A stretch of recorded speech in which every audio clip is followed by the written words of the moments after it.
What's good? What's good, everybody? Welcome back to this episode of the Urban Platform Speak. Make sure to like and subscribe as you come into the channel. Check out the content.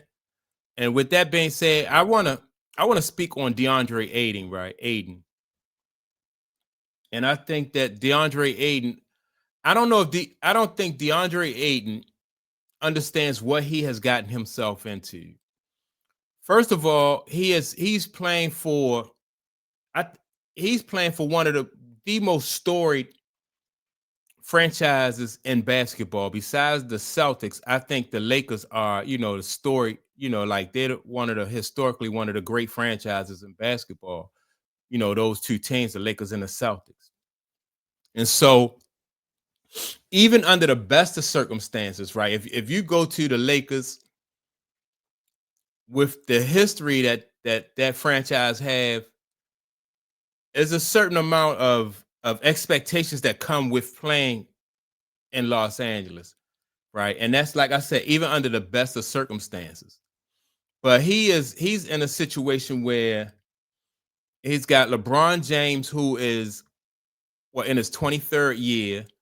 He's playing with Luka, who is in the best, who has gotten himself into the best shape of his life.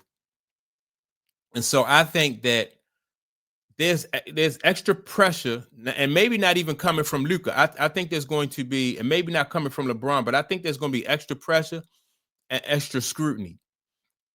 DeAndre Ayton, like throughout his career, he's been the kind of guy who at times he don't really play motivated. He sometimes he seems like he's disinterested, and you I don't think you can really play that way in any franchise and really get away with it. I think when he was at Phoenix, they had a good run. Him, Chris Paul, and Devin Booker, they had a good run. And even when he had running with those guys, Chris Paul, Devin Booker, Monty Williams, he had run-ins with them. He's a guy who is very sensitive. And if you say something out of the way to him, you can he will shut down, and that will take him out of the game, and he'll lose motivation. Right? That's part of the reason why he wanted to get out of Phoenix, because he didn't really mesh with those guys. Then he went to Portland and had basically the same issues. Like, he wasn't consistent. He could play. I like DeAndre Ayton when he is motivated, and when he is when he's locked in, he's a pretty good basketball player. But when he's not, he looked like trash. And so, after watching the first game, the first regular season game, the Lakers and Golden State, and I'm watching him because I'm curious as to, I want to know, like, what DeAndre Ayton are the Lakers going to get? Like, are they going to get the one that was, at times showed that he was locked in when he was with Phoenix, or are they going to get the one that played at where did he play at? With the team that, well, anyway, sometimes even with Phoenix, he wasn't locked in, right? So are they going to get a motivated, locked in one, or are they going to get a guy that really just plays sometimes like unmotivated, like he did, even sometimes at Portland, he was playing like that. So I'm watching the game, and I didn't think that he really played like, like he was somebody who was locked in, somebody who was motivated, somebody who felt like they had something to prove. I didn't think he played like somebody who just wanted to, turn the page, start new, and just on a mission. I watched him stand around while other people went for rebounds.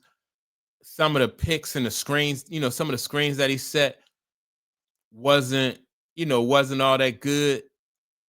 So with him playing like this, unmotivated and everything like this, and then you playing with LeBron James, and we all know how LeBron James, like he he will wind up being the scapegoat. Like if things don't go well on this team, it could really get bad because LeBron James is probably not going to say anything, but behind the scenes, not publicly, but behind the scenes, DeAndre Ayton is in for a rough season. He really in for a rough season because Luka is not going to take any blame, right? And rightfully so. Like Luka, he scored, I think, almost 40 points that game. Had I think almost a triple double, and the game wasn't even close. And so fans and the media are going to back Luka. So Luka this season, he made sure he wasn't going to be the scapegoat. All off season, Luka just, he just took that time off just to tune his game up. So no way that Luka is going to, you're not going to be able to point the finger at Luka. It's not going to be Luka.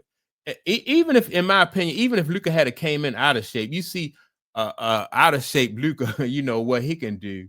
So, it wasn't wasn't going to be pointed at Luka. Now, will people point fingers at LeBron James? No. So the next person on the list is DeAndre Ayton. And I don't know, who DeAndre Ayton has in his corner or who can talk to DeAndre Ayton and should have told him that if, he may as well have went to, if he was going to play the way he's playing now, and I know they only played like 2 games so far, but if he's not going to play uninspired basketball, if he don't feel like he have anything to prove, he should have went to like the Wizards or something like that, or or anywhere but the Los Angeles Lakers, and I was really hoping that when DeAndre Ayton came, went to the Lakers that, maybe he's inspired now, maybe he's motivated, maybe he feel like he has something to prove. But just watching him in these first 2 games, it's not really looking like that. It's looking like the same old DeAndre Ayton.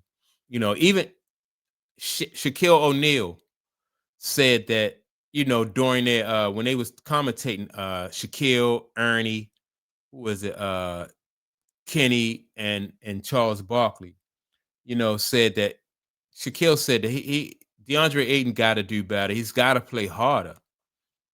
And when somebody tell you that, when somebody says that about you in game 1, and you have what 81 more games to go, that's not, he had time to turn it around. That's for sure. But it's not a good sign for somebody to tell you in game 1 that you got to step it up.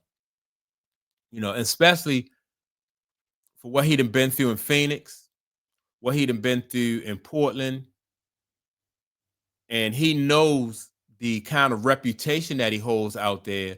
And so, this is going to be for DeAndre Ayton, this season right here might throw him into depression because Lakers fans just looking for a scapegoat. They're not going to they're not going to drag LeBron. They're not going to drag Luka. I think the guy Reeves is a really good player. I think Roy Hachimura, I think that's how you pronounce his name. He's a good player. And so, everything that goes wrong in LA is going to fall at this guy's footstep. And partly, not that that's fair, but he put himself in that position. Like, if you're not going to go hard, then, you can't cry. You can't make excuses. And that's what he do a lot. He's done that a lot throughout his career. He just made excuses for this and excuses for that. And I don't think that's really going to fly.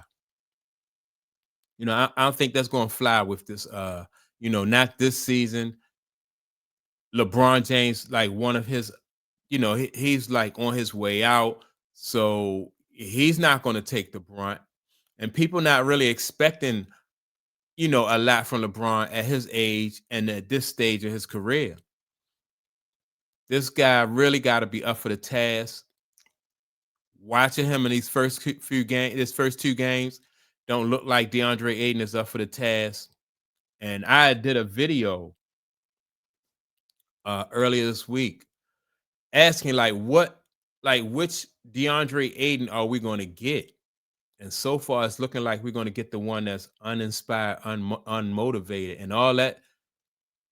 I know you get paid good, but all that stress that comes with and that ridicule that's going to come with him not playing well, he gonna need all that money, for therapy. So that's my take on it. Let me know, what do you think about how DeAndre Ayton has played so far? And yeah, with that being said, man, don't forget to like and subscribe. Also, leave a comment, and I'll check you all out in the next video. Peace.